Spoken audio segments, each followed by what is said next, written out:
Hello everyone and welcome to the last Conquest. We're going to be doing an instructional video here on something we've added to this campaign. My name is Braxis and we're going to go through this stuff real quick just to show GMs on how the Conjurer Vendor works, which is what we're going to be doing today.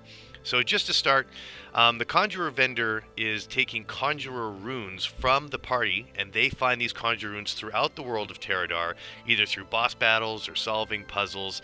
And how it works is they bring these runes to the Conjurer Vendor, and then they get to make like a custom piece of gear, which is really fun because I found as a GM, when you lead your party back to a village or a market, they're usually kind of upgrading their gear for half an hour, and there's a lot of interaction between the GM and the players.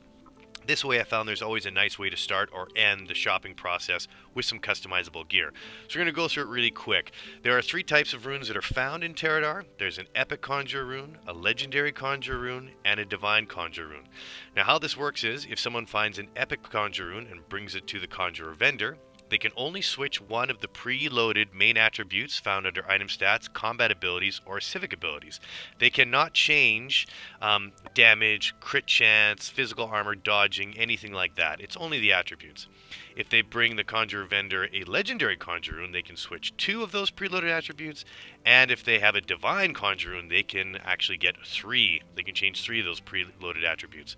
So, what we're going to do here is, other than Conjure runes, which you can find, there's something called a Vacant Conjuror Rune.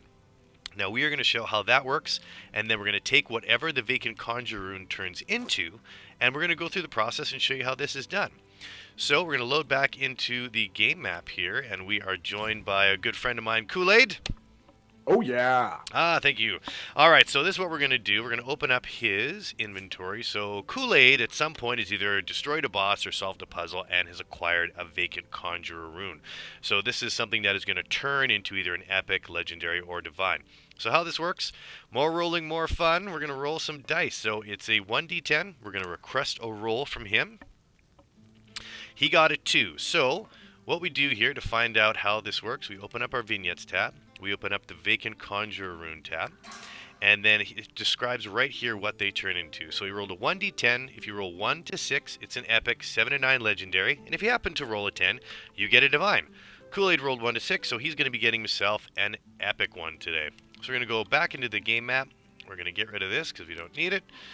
Alright, so we open up his inventory. Oh, I just deactivated him. We're going to open up his inventory, and right here it says it's a level 3 Vacant Conjuror Rune. So from here, GMs press E, they go over to the Items tab, they also go to the E tab, which is Exported Items, stuff that I've created, and we are going to find the Eternal tab. So it's right here, and right found underneath here you have Divine Conjuror, Epic Conjuror, and Legendary Conjuror Runes.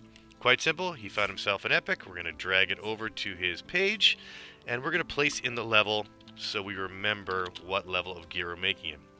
Then we just right-click the vacant one, delete it, and now we have an Epic Conjure Rune ready to be placed on the table in front of the Conjure Vendor to make a piece of gear. Kool-Aid, what are we making you today? I would like a two-handed sword, please. A two-handed sword. So now you can see the Epic Conjure has been placed here. You press H, or this tab right underneath here. It looks like we're already under Epic, which is nice, and there is a two-handed sword. We hit create, it ends up in your GM folder, and alright, Kool-Aid, so this got preloaded with 1 strength and 1 warfare. So would you like to change any of those attributes to either 2 strength or 2 warfare? You want to leave it the same? Completely up to you. Yeah, you know what, actually, I would like to switch that 1 in warfare directly into strength, please. Okay, so we go over to the combat abilities, we take out the warfare, we go back into item stats. It is now at 2 strength. So we have now successfully created a custom piece of gear for our party members. We place that on the floor for him to pick up. We delete the Epic Conjuror Rune.